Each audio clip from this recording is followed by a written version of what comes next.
Namaste and welcome to Tridevi Chumundir in Denver, Colorado. I'm Yamachit. So glad you could join me this evening for part one of a brand new series, Meditations of the Vijnanabhairava Tantra.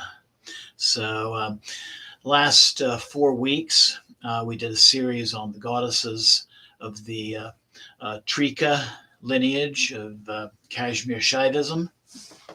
And it just seemed like a logical next step to go into the practicalities of that tradition.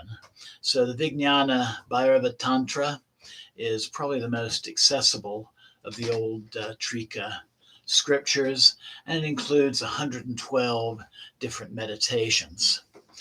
Each one is in itself something that somebody could do as their personal sadhana for accessing the divine. The trick is finding the one that works for you personally.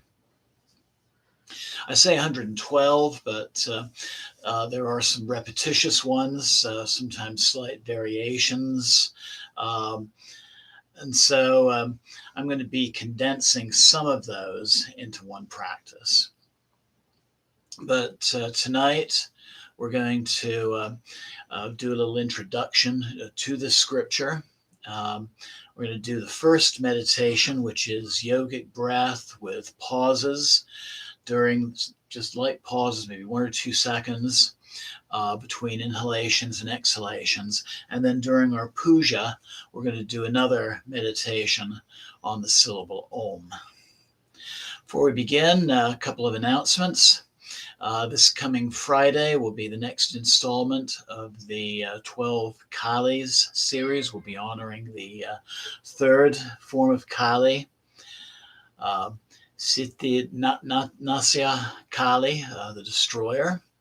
We'll be doing a little mini fire puja with that. So that'll be 7 o'clock on Friday. You can join us on YouTube, or you can come to our temple at 1260 South Xavier Street in Denver. And then we'll do part 2 of the Vijnanabhairava Tantra series next Tuesday. And then next Friday will be our monthly Yoga Nidra Puja. So definitely have some interesting things coming up. So I'm going to begin by reading the introduction to my favorite translation of this scripture. It's by the Frenchman Daniel Odier, who's also famous for Tandava Kriya, or yogic dance.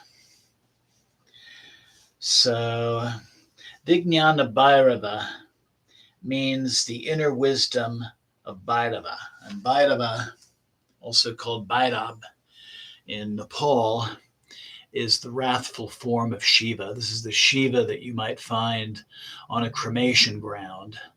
And he's ready to share his wisdom with you if you can let go of your fears. Another name for this Tantra is the Jnana Upanishad, the Shiva Jnana Upanishad, Jnana meaning wisdom. And this was what the sage Abhinavagupta called this scripture. So the introduction. The Vijnanabhairava Tantra is a text written by the Shaivite school of Kashmir around the 1st century AD. Some others think it was written later, around the 7th century. It represents the quintessence of all the Tantras. It stands first and foremost on the plane of absolute reality, where it touches the deepest roots of the spirit. This Tantra of supreme consciousness is probably the most extraordinary sum total of yogic methods ever brought together. It offers an extremely original approach that utilizes the complete spectrum of thought, emotion, and sensation as a mystical path. Far from impelling the devotee to renounce the world, On the contrary, it urges him or her to touch the world so profoundly that he or she discovers the absolute at the very heart of reality. Starting with the opening stanzas, 7 to 17, Shiva places the practice outside of ritual form in order to establish it in the fullness of awareness of the self. It simply involves rediscovering our divine essence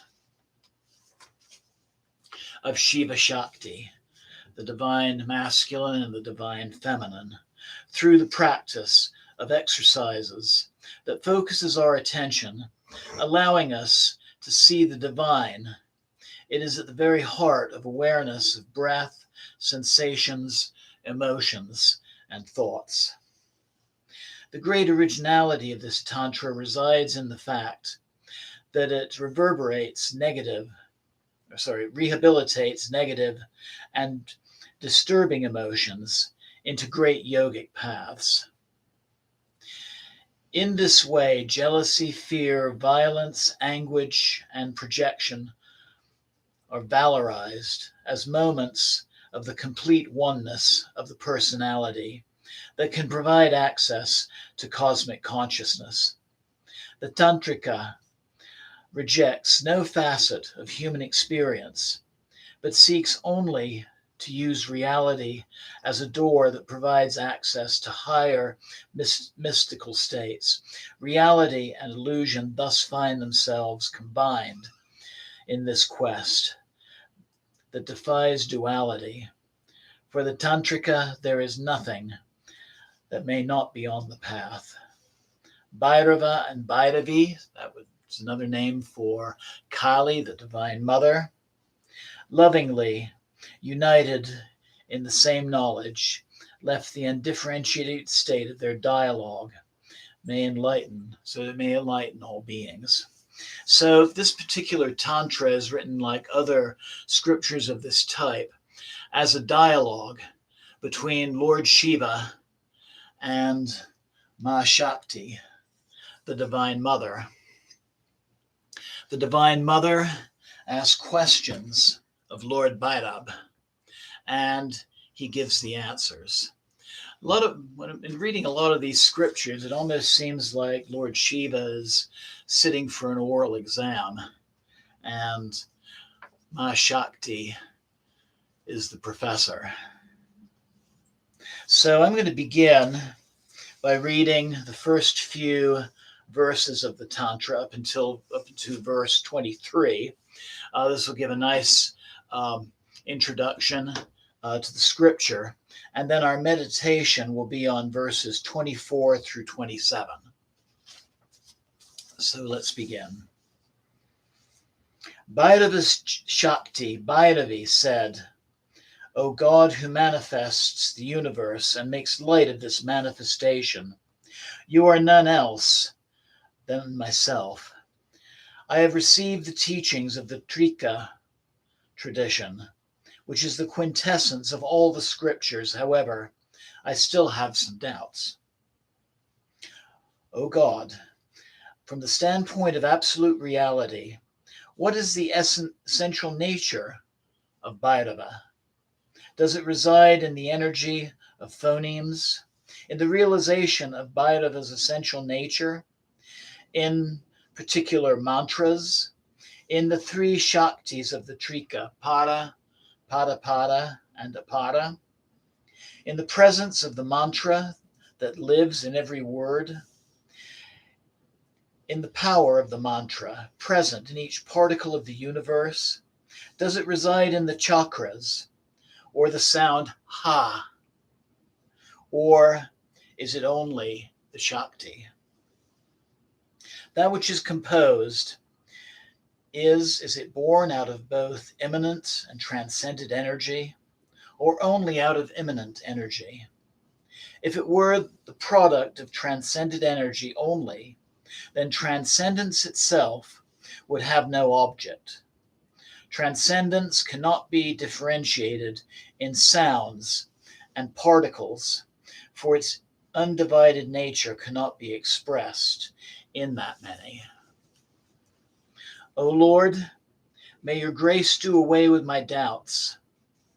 Excellent. Your questions, O beloved, are the essence of the Tantras. I will reveal to you a secret teaching.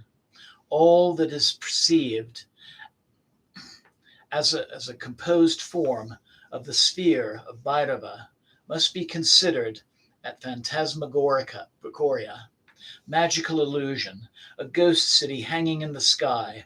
Such description only aims to drive those who fall prey to illusion and mundane activity toward contemplation.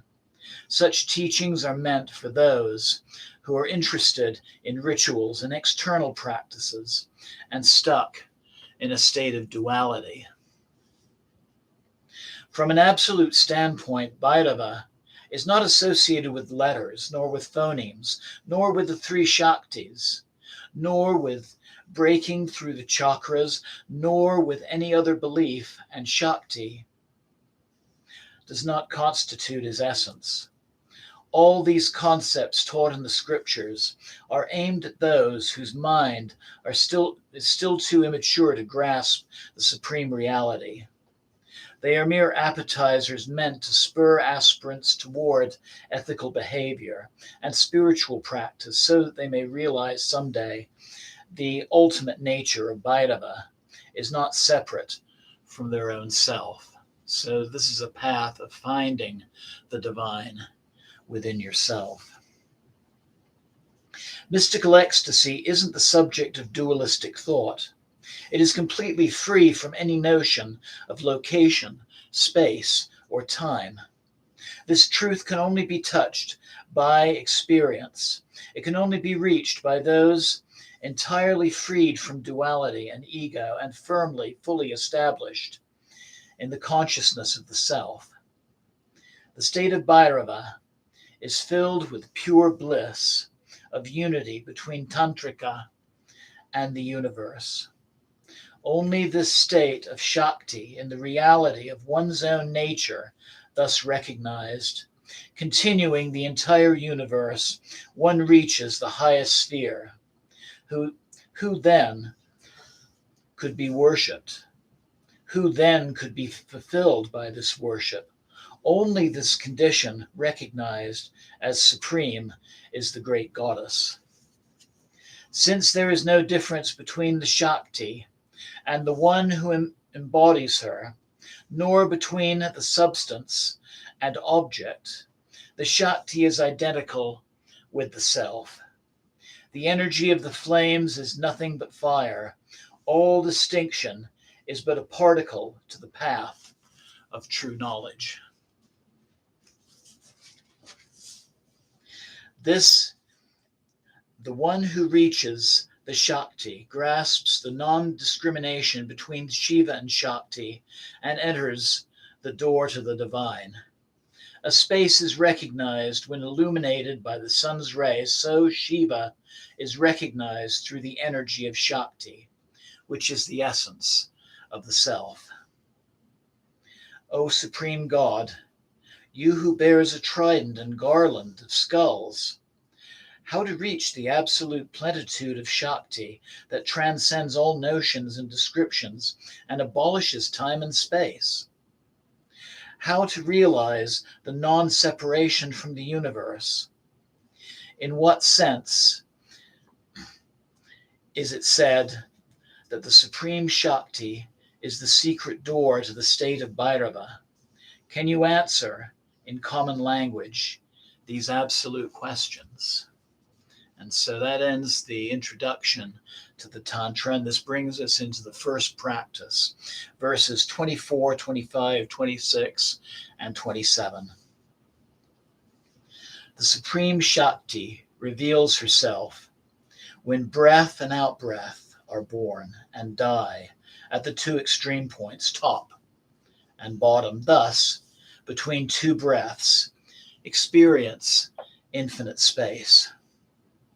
Between in-breath and out-breath, between stopping and going, when breath stands still at the two extreme points, inner heart and outer heart, two empty spaces will be revealed to you, Bhairava and Bhairavi, Shiva and Shakti.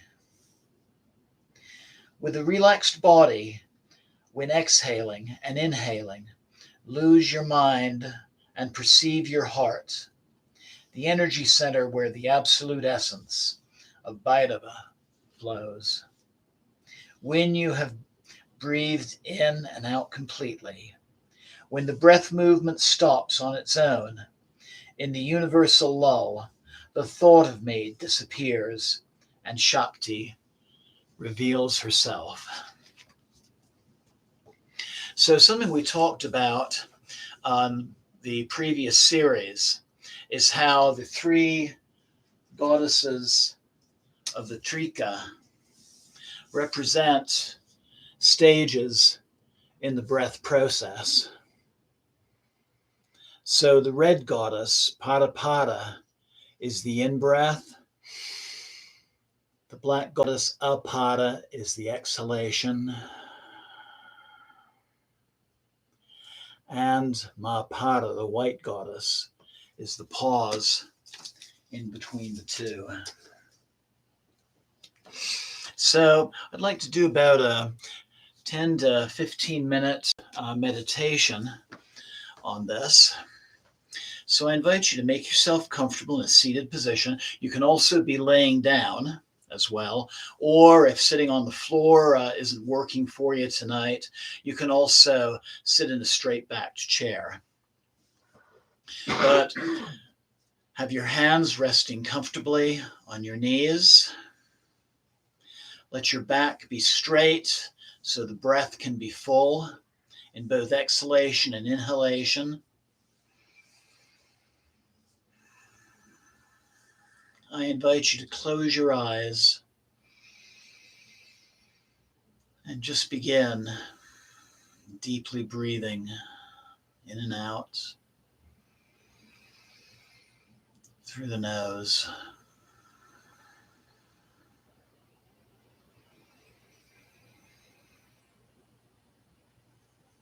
And let this be an abdominal breath.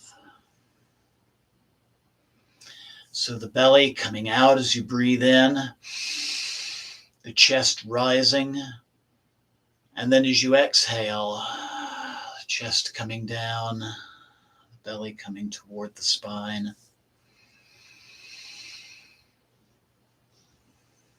Completely filling and emptying the lungs. Bringing air even into those bottom regions of the lungs that sometimes don't get a fresh flow of air when you're sitting in something like an office chair or a car seat.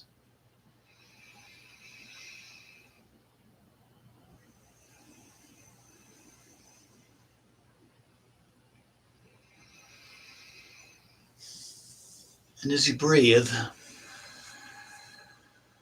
just let there be a very short pause between inhalations and exhalations. Inhale, pause of about 1 or 2 seconds. Then exhale, pause of 1 or 2 seconds. As you breathe and as you become more relaxed, you may find the breaths lengthening, the process slowing, and maybe even the pauses being a little bit longer.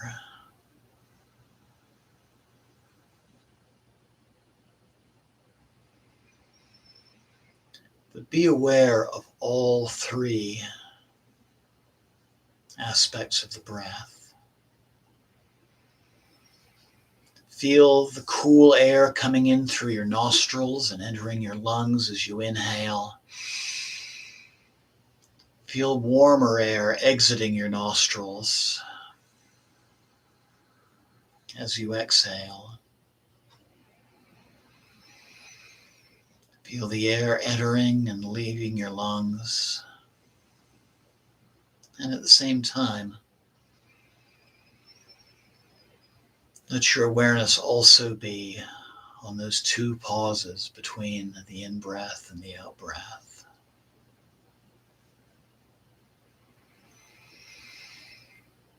So allow yourself to breathe.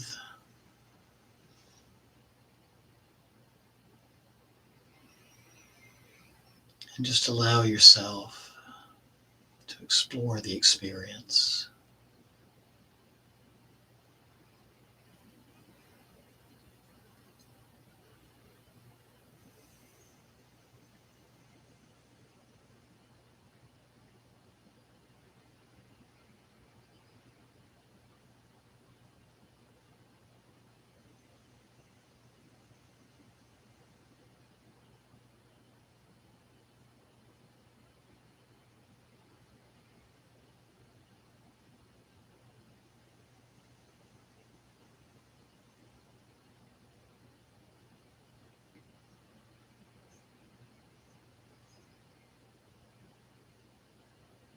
Nothing to do, nothing to accomplish.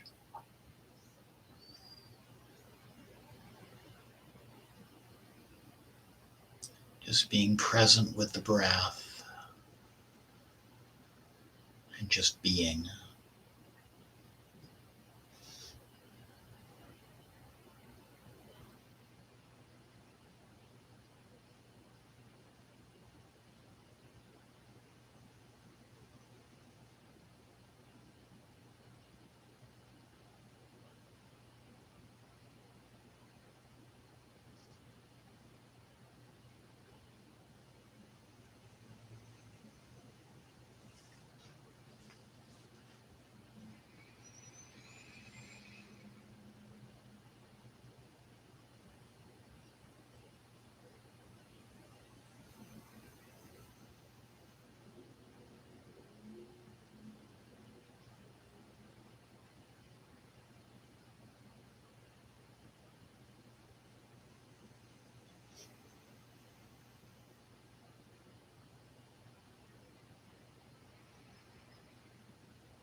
Take a deep and clearing breath.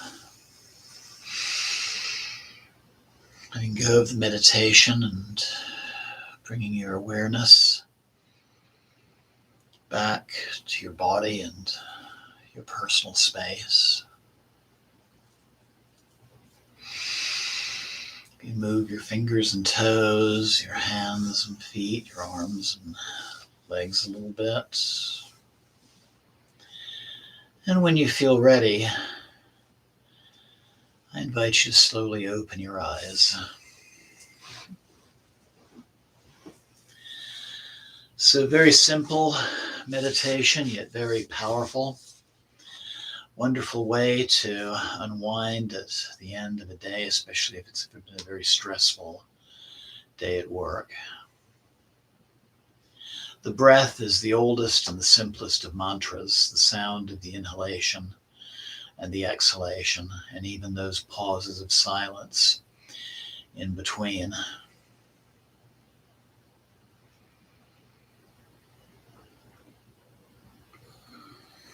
Breathing like this oxygenates the blood, reduces stress, brings quiet. And sometimes, as a result, there may be some flashes of insight, something useful you might glean from that.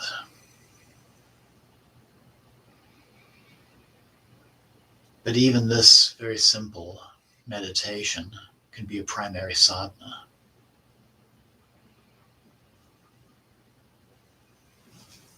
So we're going to go into a short puja, and the opening part of the puja is actually going to be the opening to our next meditation, which is the Om meditation, meditating on the mantra Om.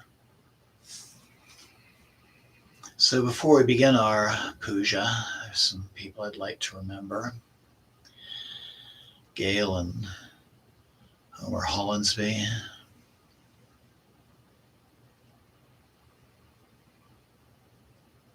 our friend Achala,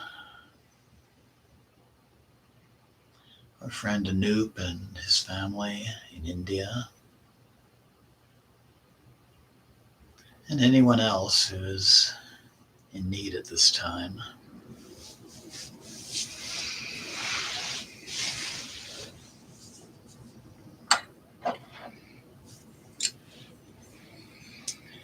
Jema Bhairavi. Jai Bhairava.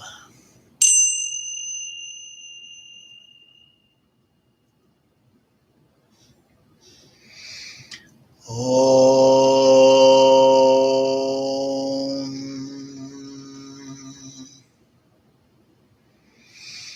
Om.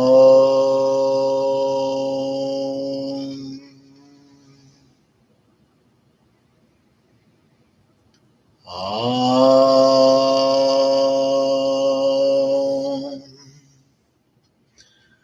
Om Pavitra Pavitro Va Sarvavistam Gatopyava Yashmare Pandarikaksham Sabhyabhyanta Sushi.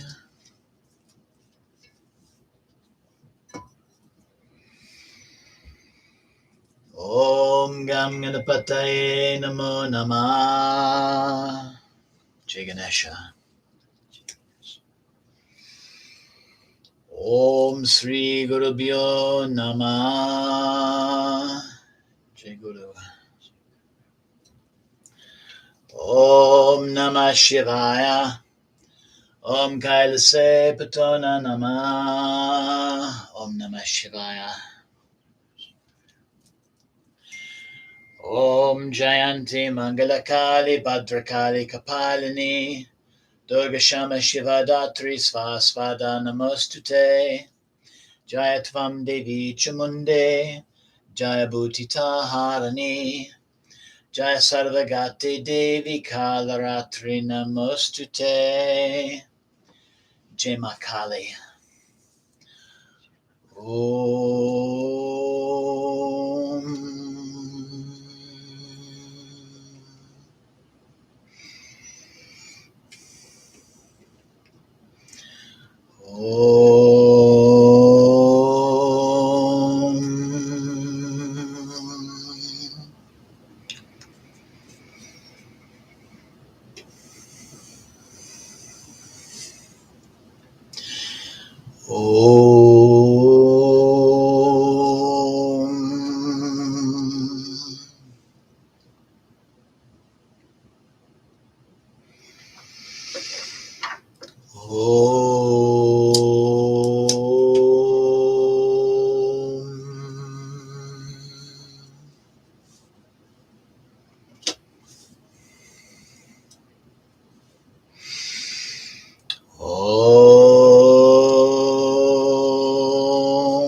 Om.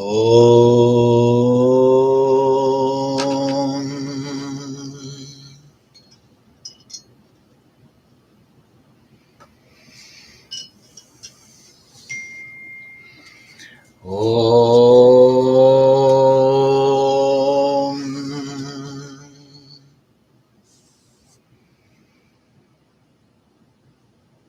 Om.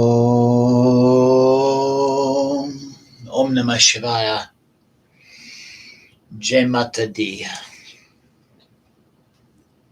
So before we begin our meditation, I'm going to share the verses that are related to it from the Vijnanabhairava Tantra.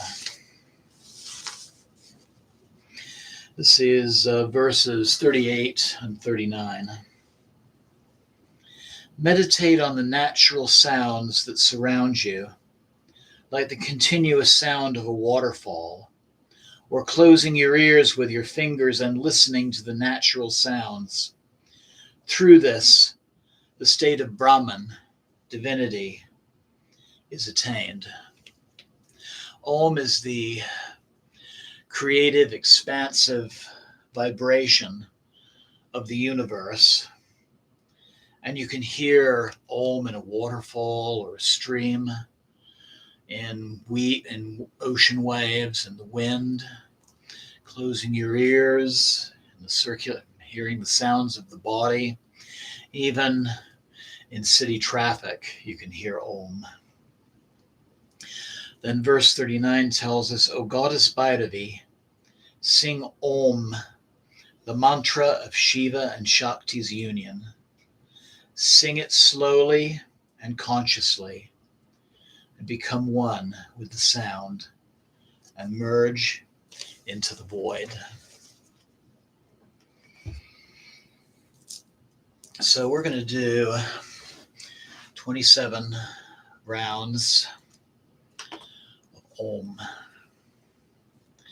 I invite you to sit straight again and close your eyes. And if it feels right to chant along with me, you're certainly welcome to, or just simply breathe deeply and enjoy the vibrations. If you're chanting, we're going to do this with a full breath, a full inhalation, and a full exhalation as we sing.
Breathe deeply.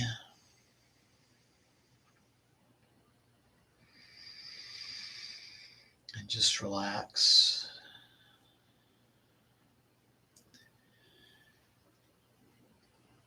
The power of the mantra.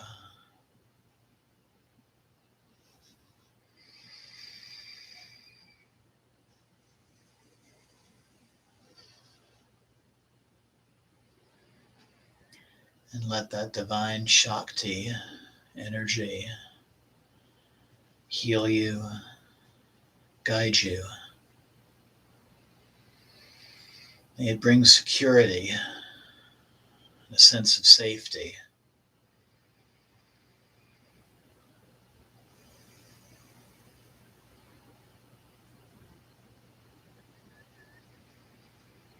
And may it help you find that divine consciousness that resides within yourself.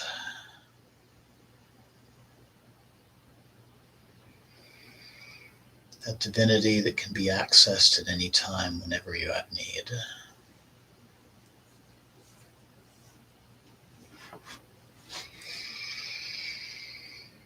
Loka samasta sukhino bhavantu.